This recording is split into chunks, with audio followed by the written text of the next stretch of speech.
Now, why am I saying this, that leading is important? Because it's very simple that we all present here today are either teachers, or we are students, or we are learning, we are research scholars. Now, it is very important that as a teacher or as a guide, your role should not only be confined to the classrooms.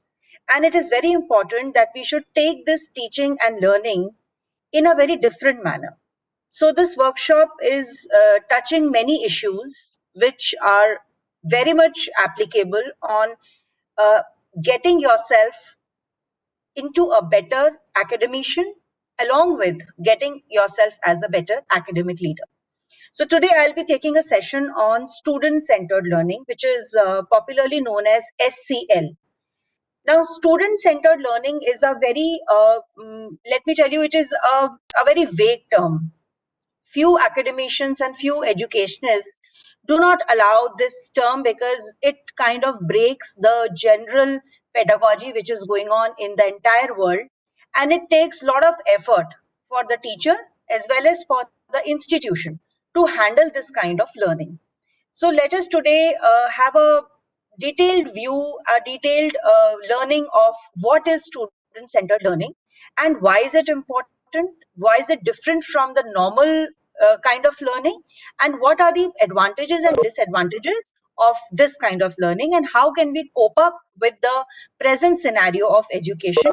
So let me have my first slide, and to start with this presentation, let me take you all back to the Vedic era. We Indians have a very unique and a very rich culture.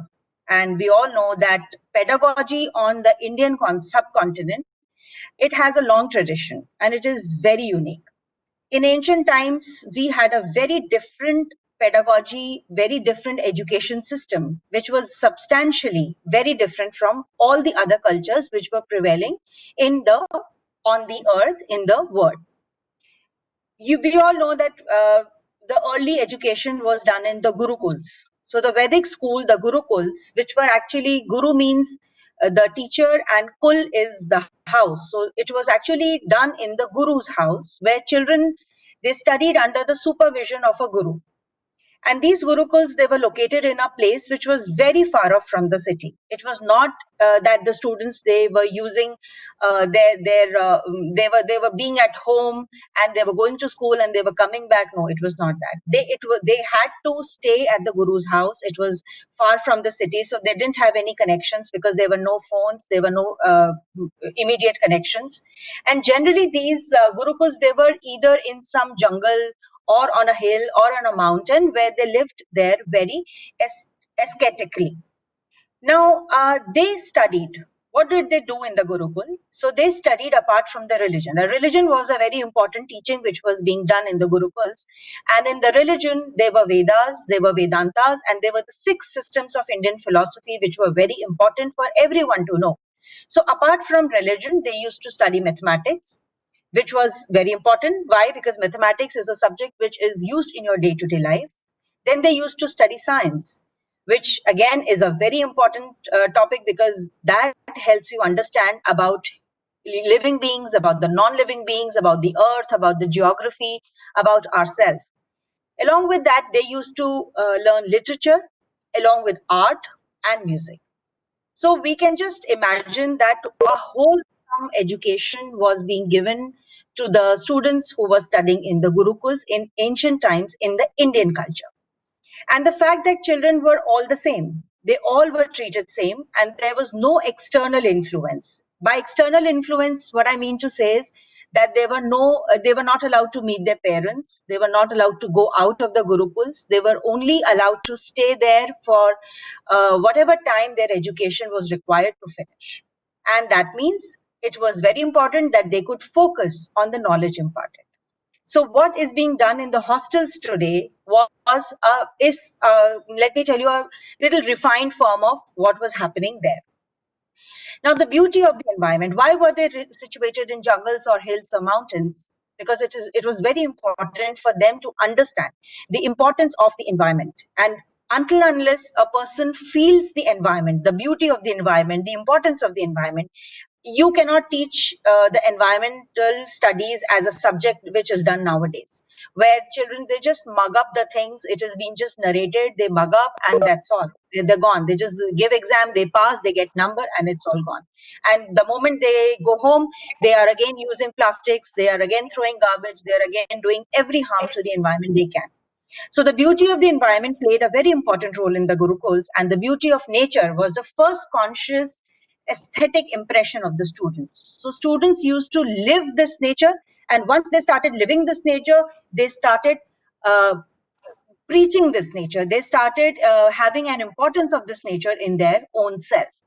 The trees, the colorful flowers, fresh air, clear lakes and waterfalls, the beautiful views, they were also a very important part of the atmosphere which was there for the learning. Now, in a Vedic school, a teacher was to possess the highest moral and spiritual qualification. It was not that anyone and everyone could become a guru. To become a guru, you really had to be very divine. You had to have a very high moral and spirituality in yourself. And they had to be well versed in the sacred lores and dwellings. So they had to know the religion so well, they had to know the science so well, they had to know the music well. So it exactly what was there in a guru, in an academic leader of that time, was that the person has to be a very highly, let me tell you, talented and intelligent and very knowledgeable. So he was actually there not only to teach them these subjects, but he was there to illuminate the inner beings of his pupils with his spiritual enlightenment, along with making him or her educated. So education in the ancient times was not only education, it was actually the spiritual enlightenment along with the environmental love which was created in the pupils. Next slide, please. Now, it was very important that the same thing should have continued, but unfortunately, few things happened. And in ancient India, we know that about 1500 years before the birth of the first university in Europe, we had a very prominent center of higher education for students, which started from the age of 16. So at the age of 16, they could go from Gurukul to this university, which was established in Takshila, which is now in Pakistan today. And here in this university, it was not a very simple university. People from all over the world used to come to study here. And in general, a specialization in a subject, it took around 8 years. So see the difference. Today, a specialization, which is a master's in a subject, takes only 2 years. So it is very sad, and it is very unfortunate that the education system has gone in terms of time, it has gone in terms of money making, it has gone in terms of building up economy, but the specialization which was required, it was not a thing which could have been done in like 1 or 2 years. So the specialization took 8 years, and the process of teaching was also very critical, and it was very thorough. Unless one unit was mastered completely, the student were not allowed to proceed into the next. There were no exams, there were no grades, there were no marks, but the mastery of the subject was very well examined by the gurus present there. Now, no degrees were awarded, since it was believed that knowledge, it has its own reward. If you're getting knowledge, it is a reward to you. In ancient India, teaching was actually a sacred duty, and it was considered as a social obligation, in fact, an ethical action. So India, later on, after the university started and after a certain time, India went under multiple attacks of various of various people from various other countries, and therefore some drastic changes in the culture and the traditions which were applied by the rulers who ruled us occurred. And since these changes started, so slowly and gradually the Gurukuls, they were destroyed because the invaders did not want the Indian Vedic culture to grow. So therefore, the whole education pedagogy started deteriorating. And slowly and gradually, the education system which was prevalent in India started going down. And then came the British rule. In British India, the aim and philosophy of education was drastically changed. And it was adopted only and only by a word which was known as education. And this education actually only meant that it was a medium of earning the livelihood for which certain training and skill has to be developed. Second, next slide. Britishers thought that education is not about gaining knowledge. It was only a method by which a person just understand something, get good grades. If he's passed, then he will get a job. And if he doesn't pass, he will not get a job. So while India went under the British rule for 200 years, during which the typical British education system got established, we had actually forgotten the Vedic system and we had got trapped. So finally, since no Vedic system was applicable, we got trapped into the British education system. And today, here we stand. Every school which we have studied and every school where our kids are going is actually under the British education system, which we eventually and gradually followed without even thinking that we had such a rich system which could have made a different kind of human being than what are being made today. Now, on April 30th, actually, while this everything was going on in India, the whole world was also actually uh, getting this problem, and the education system in the whole world was deteriorating. Now, just to give an example of the most developed country of the world, let me give you an example of America. So, on April 30th, 1983, the president of United States, Ronald Reagan, then addressed the nation, and he declared that our education system is in a sorry state of disrepair. And this assertion of his was a response to the findings of the 1983 Nation at Risk report, which was released by the President's National Commission on Excellence in Education. And this report highlighted startling statistics about the high illiteracy rates among the American youth. And why was it happening? Because a gradation was being carried out, because earlier the schools would not admit the students who would not pass the entrance test. So what about those who are not very intelligent, let me tell you, or if they are intelligent but they cannot answer the questions which a certain school or a certain institution has set a question paper about. So those people, they were left illiterate, and as well as there was a steady decline of the standardized test scores in reading, science, and mathematics. So those who were admitted in the school and colleges, they also were not able to understand the basics of literature, basics of science and mathematics. So actually the whole education system was going down.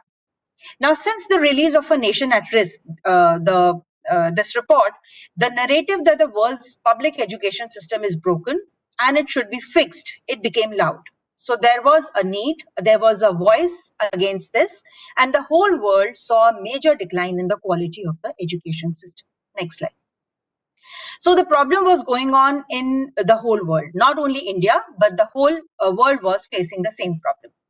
Now, while these notions they were becoming evident, the academic outcomes of the nation's public school students also continued to be disappointing. In fact, after almost 35 years of the major education reform efforts and billions of currency which was spent on education, the public schools, they were not preparing successful and learned students. Let me highlight the word learned students. The students were there who had a degree, who had very good percentage, maybe with a A grade, but they did not have the knowledge of the subject in which they were getting these grades. The college graduates, they were not well prepared to achieve the learning outcomes, and they did not possess sufficient skills in mathematics and in reading and in soft skills like the work ethics, like accountability and self-motivation. While we all know that whenever a student is passed from a school or college and he or she goes for a job, it is not only the knowledge of that person which counts. It is very important for a person to have a wholesome development in order to continue a certain kind of job and to perform extraordinarily well. So it is not only that what you have learned will be applied there, but along with that, there are so many skills which are required as a person, which were now lacking because our education system was not giving them to students. So the continued failure of the world's public education system to successfully educate all students and prepare them for the college and the career, it raised the question that why? Why even after so much of money which was involved, parents were spending tremendous amount of money on their kids so that they could go to a very good school, a successful school, a very highlighted school, but still the learning outcome was coming out to be very less. I should not say nil, but it was very less. And one more thing, not all the students could come out well. While in Gurukuls, it was seen that each and every student who was there as a pupil learned the whole thing very thoroughly. And until and unless he could attain a mastery, he was not left for, he could not leave the Gurukul. So here, the problem was that the question came out that why isn't this happening now? So why after all the time, why after all the resources that we have put up into fixing our nation's public schools and fixing our nation's education system by having the education reforms, why are they failing? And why are they failing to create an equitable system which is academically rigorous? See, our education system has to be academically very perfect, very sound, and very rigorous. Second thing, it has to be very relevant. Whatever you are teaching should be absolutely relevant to the person who is getting that knowledge. And third very important thing is that each and every student should be engaged in the system which is prevailing. Next slide. So the overall, the worry of the world started, and there were a lot of NGOs, there were a lot of organizations who were coming up to give an answer to this, or maybe to help the educationists to get out of this problem. See, the answer of this question was very simple. The design and the intention of our country's public education system was never, ever to educate, neither it was to educate, nor it was to meet the need of the students. No one is thinking about the students right now in the education system. But the only intention of the education system is to prepare students in masses. They will be very happy to say that we passed so and so number of students this time. They all passed from our school. They all got this division from our school. They all got that division from our school. So they're very happy to produce students in mass. And they also have to work in a very industrialized manner. Like in an industry, the basic raw material is put in, and few things are there, the machinery is there, and finally the product comes out. And the product is also produced on a large scale. So the education, the institutions and the organizations who were there with the education, they actually started working in a very industrialized and in a very standardized economy. The design of our public system, of our education system, was highly influenced by the Frederick Taylor's concept of scientific management, which is centered only about improving the economic efficiency by putting the system first and by ignoring the individual, or putting the students on the second platform. So the institution should grow, the organization should grow, the name of the institution should get highlighted, which should come in the top 10, top 5 of India. Now, what is happening to your student is nobody's concern. Specifically, the specific management created a very centralized and a very hierarchical structure where management will set the rule.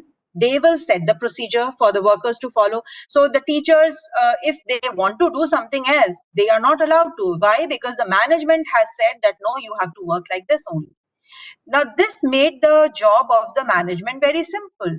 First of all, the job became simple. Secondly, the job become very standardized. You don't have to make experiments. You create a standard form, and that standard form will be followed every year after year. So you don't have to work very hard.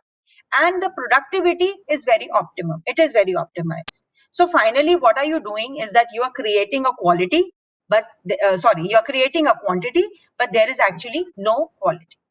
Now, John Franklin Bobbitt, he's one of the biggest proponents of applying Taylor's scientific management, and he has been arguing that schools should be like business. And they should always focus on eliminating the waste. That means those who are not very good enough, they should be left behind. They should be there to only promote few of them who are very nice, so only promote the efficiency and take out the maximum from the students. Now, when I say take out the maximum from the students, it is my personal experience that if there is a student, if there is a boy or a girl in a school who is good at studies, and in case he is fine in he's a good orator. By orator we mean that he can speak well. So now the school would want that kid to participate or to represent the school for every competition. They would send him for every here and there for their own benefit. Why? Because the name of the school will be highlighted. Now, meanwhile, if the students' own studies or the students' other interests than oration are being sacrificed, teachers and the school institution, they are not bothered, let me tell you. So this is a personal experience I'm sharing. So this is very important that the schools are nowadays working to take out the maximum of few particular students, and they want to grab the talent of the student. They don't want to add on anything to the student. Now, treating each student as an average student and aiming to provide each one with the same standardized education is of actually no use.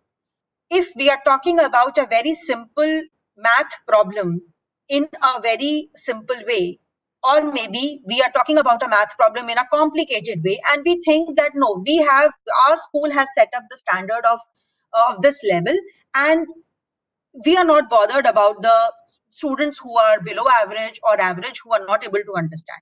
Now those students, they have a problem. So actually, the aim of the institutions has become that educate the masses in a very standard fashion and completely disregard the student as an individual. So a single boy or a single girl who is an individual who has full right on the education which has to be provided by the school, he or she is not getting it. Why? Because probably he or she is an average student. Now, just as our economy and industries have changed, so must our education system change. We should now stand and voice for this, that the education system which is going on right now is actually not creating the quality which a nation would require. Education evolving asserts that if we truly want to reform or fix our nation's public education system, then all the students, so that all the students can be successful and they can have their unique needs met, then we can change the design of the system. So it is very important that we have to understand that every student is important.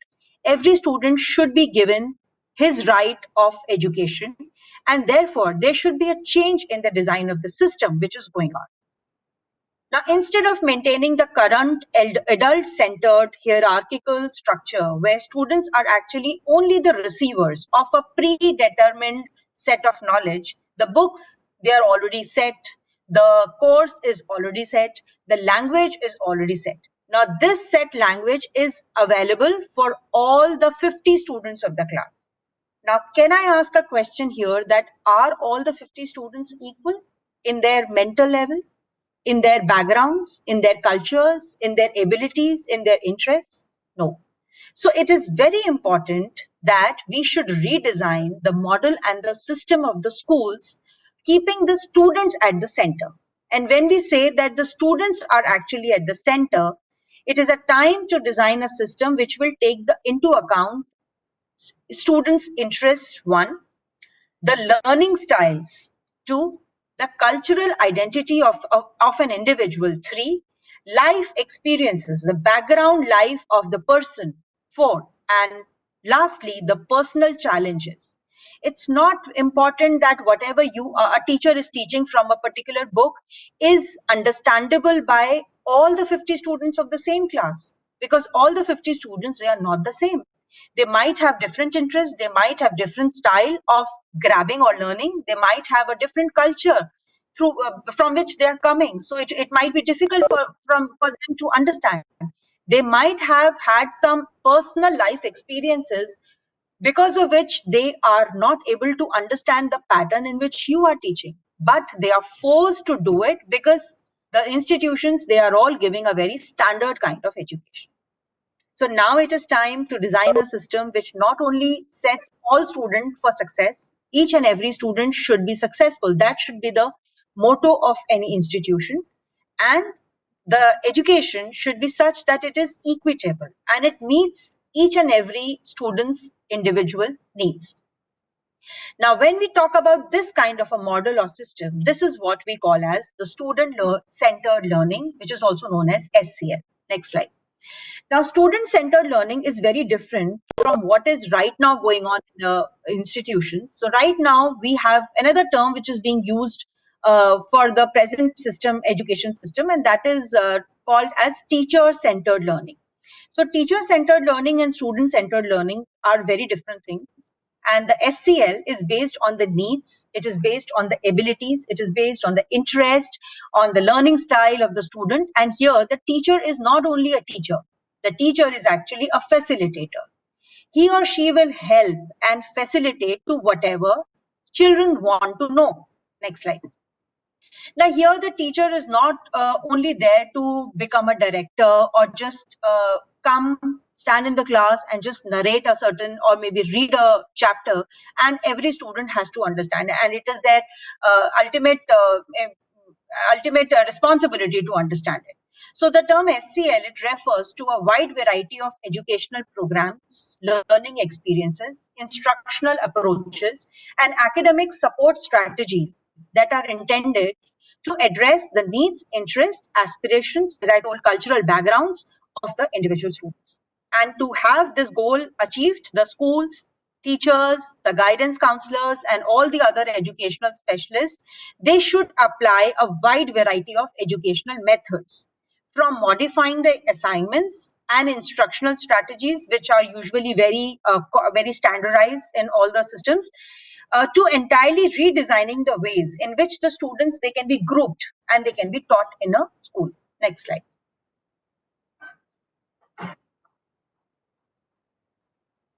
Can I have the next slide, please?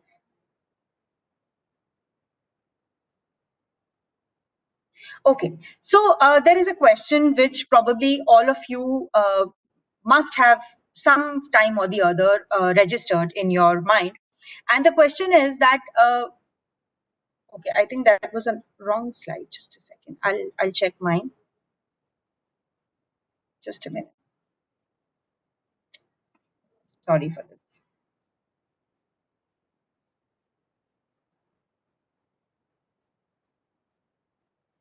Yeah. Okay. So whenever you walk into a school, which you have already passed on, and have you ever thought that what kind of learning environment was there in your school, and what kind of experience have or the memories do you have from your school? The student learning is a very different concept. It has to engage students in their own success. Students will become successful if they get engaged on their own, and it incorporates their interest and skills into this process. Now, the student learning is personalized. It is competency based. That means whatever competency a certain individual has, he or she will learn that only. The student learning, it can happen anytime, anywhere. There is no specific time boundation for a certain student to learn in a particular time or at a particular space. And the students, they also have an ownership in their learning. When we say that they have an ownership in their learning, next slide. When we say that they have an ownership in their learning, it means that they should actually own the learning which is being given by the teacher. In simple words, I must say that they should decide what do they want to learn, and after their decision they should know that what they are learning and what kind of style is applied for their learning should also be decided by them on. Now, the student-centered learning has broad applications, and it can encompass a wide variety of potential instructions. Can I have the next slide, please? Because I'm looking at this only and then speaking. So I'll need to have the slides a little faster. Yeah.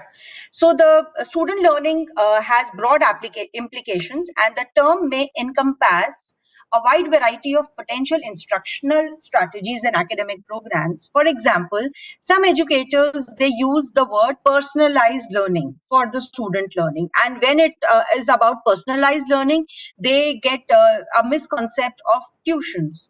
So actually tuitions was never a concept in education system. If you are paying a huge amount of fees for your kid when he's going in a school and getting the education, then why does a need arise where you have to send the student for a separate tuition which will teach the same thing in the same amount of money which the school is doing?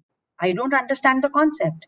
So it is very important to understand that what is personalized learning is has to be actually done in the school only. And then we say that the school is doing a student centered learning.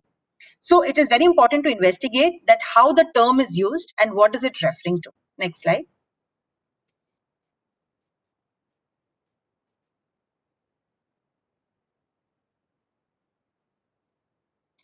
So keeping in mind the student-centered learning, it is very important to understand that there are certain look-fors. These look-fors are important because whenever we talk about student-centered learning, we have to look for certain points which should be there in the education system, and that should be the way that the education system should work. Can I have the next slide, Shilpiji? Ma'am? Yeah, can I have the next slide? I'm not able to see. Is it there? Yeah, okay. So it is very important to have the look fors, which are very important because they serve as a springboard for creating and talking discussion points. And the student-centered learning can be well understood by these look fors. And it is very important to state that every day is very different in every school and college. So we cannot consider that after coming to school, every student has to go through a certain pattern of study, and then he or she will understand. He or she should understand the pattern and should acknowledge that, should learn that, and should give exams and get good grades and pass. No, every day is different. A student can have very different experiences and interactions with the teachers, with the management, with friends, and there lies the actual learning. So, if these small things are not considered, if the learning is not considered by understanding the importance of every day's life of the student, there cannot be a proper learning which can be done. Now, let me just talk about the importance of SCL. So, first of all, we have by far understood that there is a high degree of student engagement. If you're talking about student-centered learning, the student engagement has to be there. Now, whenever it is engagement, it is not only that student is involved in everything which is rosy. There has to be certain challenges. There has to be joy. They should feel happy about learning, and there should be enthusiasm. They should be excited about learning. It is not that a person should just an individual should just sit and get bored for whatever the teacher is saying, whether he's liking it or not liking it, but he should have an immense sense of joy while learning and an excitement in learning. Now students, they should know that what are they learning. It's very important to understand that what are they learning and why are they learning. If they have a question that why am I being taught a certain math problem, it is very important for him to know that. Now there is a blend of individual, there is a of collaborative team and a very large group work which is involved in the student centered learning. Because teacher centered learning is very simple. A teacher is assigned to a class of 50 to 60 or 70 students, and all those 60, 50, 60, 70 students are the responsibility of a single teacher. So there, the problem is that a teacher, he or she cannot give that much attention to all. So student-centered learning will actually require a bigger team, a bigger group to work on.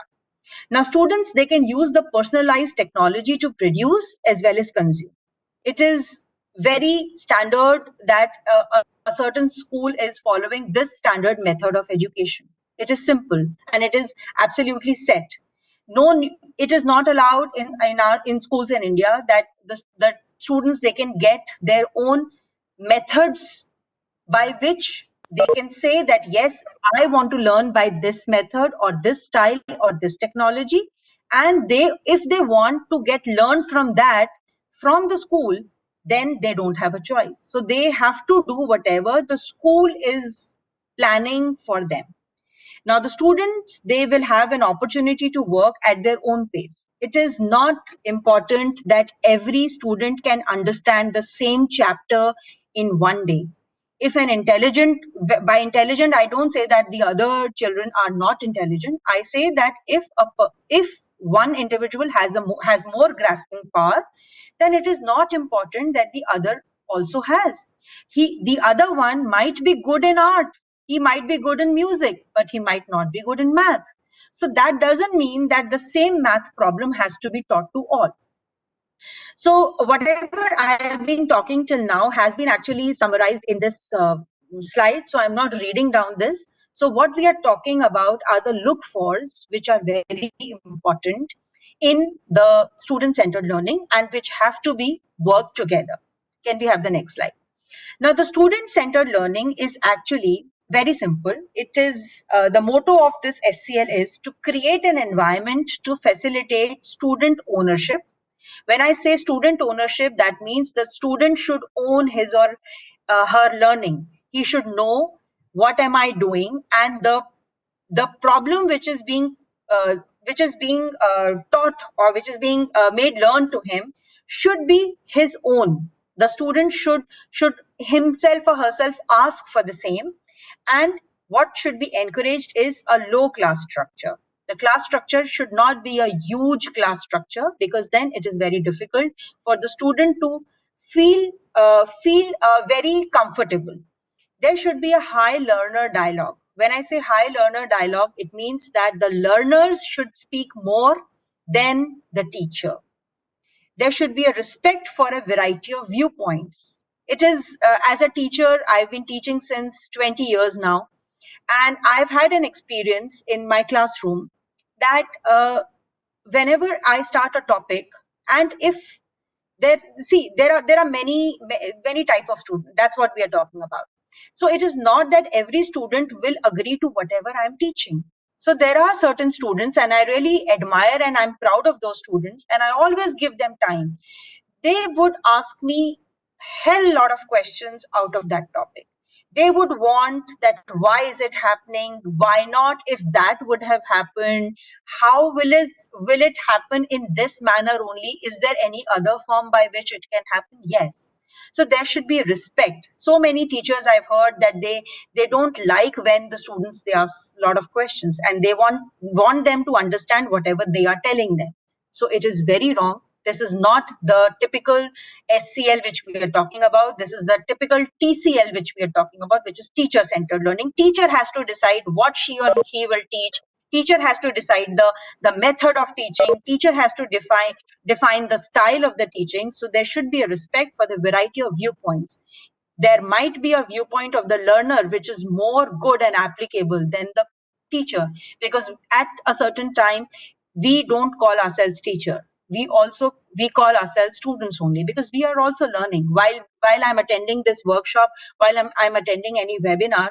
If today I'll just scroll down and see whosoever is listening to this lecture is might not only be a graduate or an undergraduate or postgraduate student. There are teachers sitting here today, there are research scholars, there are professors, there are social workers. So we are all there to learn. So we all are students actually. So let's come back to SCL. Fourth important point is that there should be a flexibility in thinking. And the last topic, which is very important about SCL, is that there should be a risk-taking behavior. The teacher should always be ready to take a certain style as a risk, and he or she should try it. What if it fails? It's fine. If it fails, it's okay. This is how we will learn that we have to find some other way. Next slide. So here is a diagram which says that if you have a personalized learning, if you have a competency based learning, if there is a student owned learning, and if it is a learning which is anytime, anywhere learning, then it helps into a deeper learning of knowledge, deeper learning of skills, of depositions which will help the student to succeed in college, in career, and most importantly, in his civic life. Let me tell you that I have witnessed one IAS officer. I will obviously not take the name, but an IAS officer would have been absolutely educated. We all know he has to be very knowledgeable. He has to be very intelligent. But only intelligence, only knowledge is not that we are looking for in an individual if we are talk about making good human beings from a certain institution. So a very important aspect of your life is that if you are you have a good civic sense, you have a good civic life. I've seen that IAS officer uh, talking in such a bad and abrupt manner to the subordinates, to the office staff, that the knowledge and the intelligence, whatever you have gained, is all waste. It is of no use. It is very important to get educated and to become a very good human being. Next slide. The basic rationale is that schools should be designed to enhance student learning. What we want today is that system should change in a manner that there should be more of student learning. It should not only, the motive of the institution should not only be that the organization should be more efficient, which is actually the case, but we should see to a system which should help in increasing or enhancing the efficiency of the student rather than the organization. And the major focus should be done on making the student learning the primary objective for which he or she has come, and all the considerations that do not in some way improve or facilitate student learning, which are just bookish, which are only mugged up, they all should be kept secondary, and only the primary form of education should be on the top. Next slide. Now, if we have, I have made a very simple demarcation where we can see that which type of classroom can we have. If there is a teacher-centered classroom and if there is a student-driven classroom. So we can see the difference. See here, the topics have to be planned by teacher. The lessons have to be planned by teacher. The delivering content has to be planned by teacher. The activities which are assigned are also teacher-centered, and assessing the students is also done by the teacher. So everything what is being done is done by the teacher. What student has to do is just sit in the class, listen to what the teacher is saying, mug it up, understand or not understand is nothing, is none of the teacher's business. And but to he or she has to complete the assignment, he or she has to give the test, and they have to get good marks. That's it. Now, if we have a student-centered learning, see what happens is that the students, they are partners in planning. They will plan the curriculum. They will plan whatever topics should be taught in the class. The choice of the depth and scope of the topics. It is not that a topic is there and for example, there is a book, NCRT book, and chapter on the cell. And now the chapter has whatever those people wanted and to whatever depth and scope they wanted. Student has nothing to do with this. So here in student driven education, that how much the topic should be there, to what depth and to what scope of the topics has also to be designed by the student. Now, choice of how they will learn, it is very important. Student should have the choice of learning in whatever way he or she wants.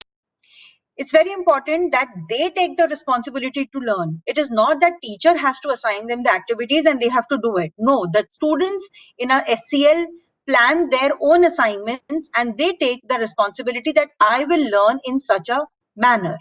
And the assessment part is also done by the peer assessment.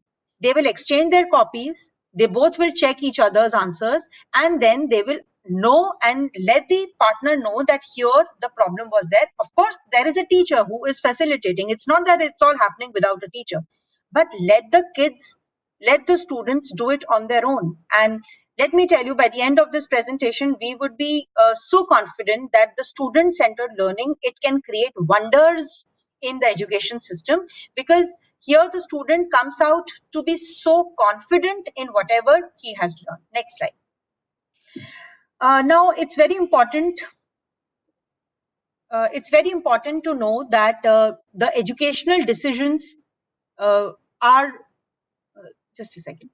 It's very important to know that in SCL, what should be considered is that what the students they need to know and by what methods they need to know, and it's it's uh, it's kind of a shift from the school centered or teaching to the student centered teaching, because schools they are often organized and managed in a way that work well for the organizational operations. They might not reflect the most effective way to educate the students. Now, if all the students are being taught in the classroom under the supervision of teachers, if they are all given a fixed set of course options to choose from, and if they are all use the same textbook and learning resources, or if their education unfolds according to a predetermined schedule, then it is how are in any way we are helping an individual student. I don't understand. Next slide. Now here is a diagram which says that students how do they actually manage this. See, if they plan themselves, if they engage themselves, if they monitor themselves, and if they adjust themselves, then the teaching will actually become a very interesting learning. And once the teaching becomes an interesting learning, the overall environment of the classroom will change. So the students, they should have a space, they should have a voice, they should have a place, and they should have a choice. So these are the four factors which are very important in the SCL. Next slide.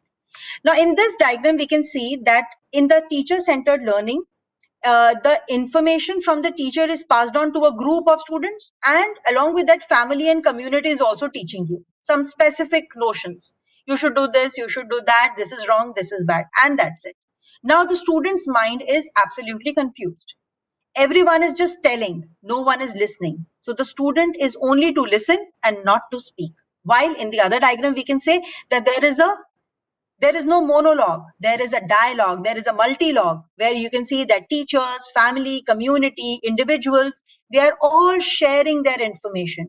And when this is done, then it becomes very effective, and it is very essential for the students or the learners. Next slide.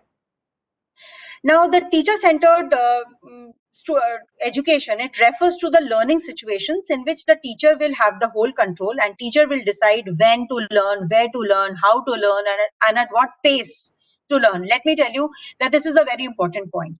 What pace to learn is something which is set by the teachers, and this is the most complicated and critical thing for a student. It is not important that a math problem can be understood by everyone.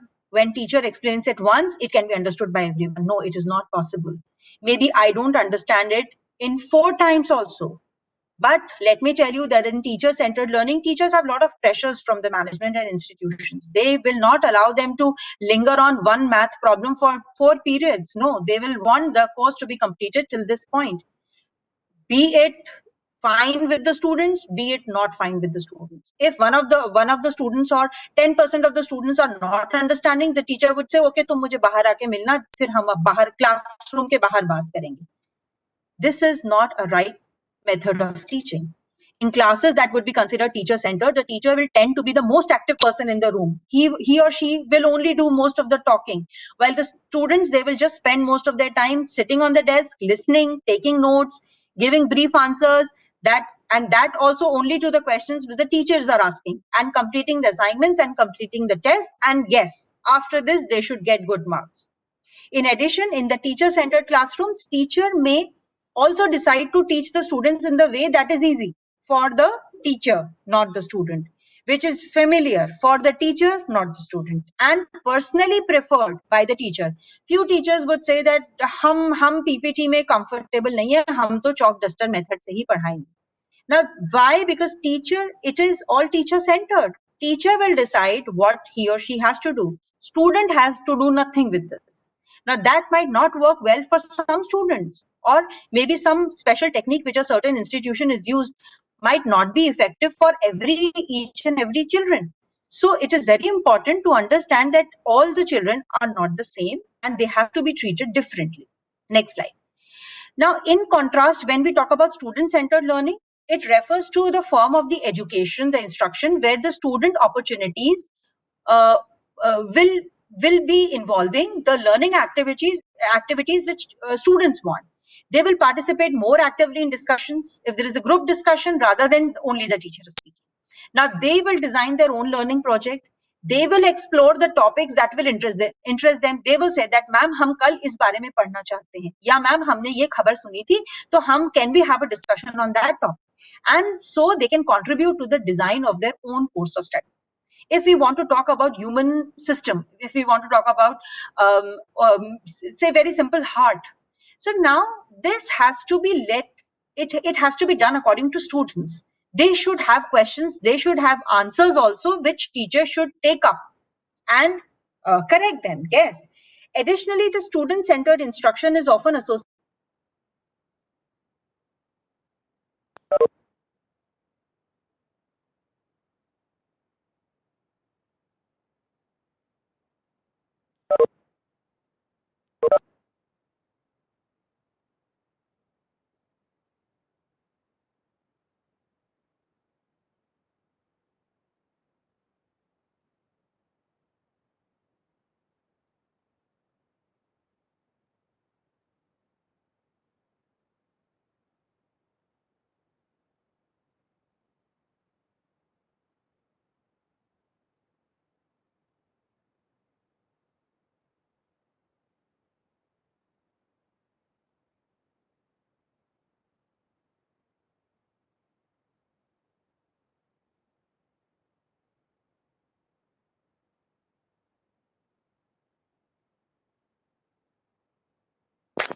Hello.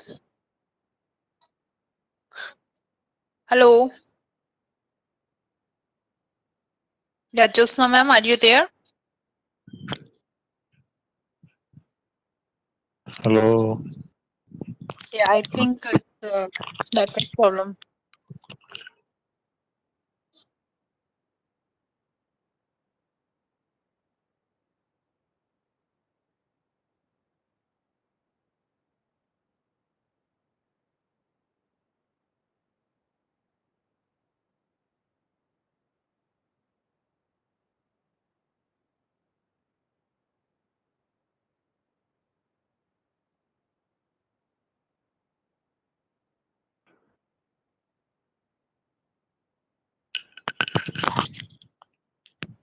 No volume, sir. No sound.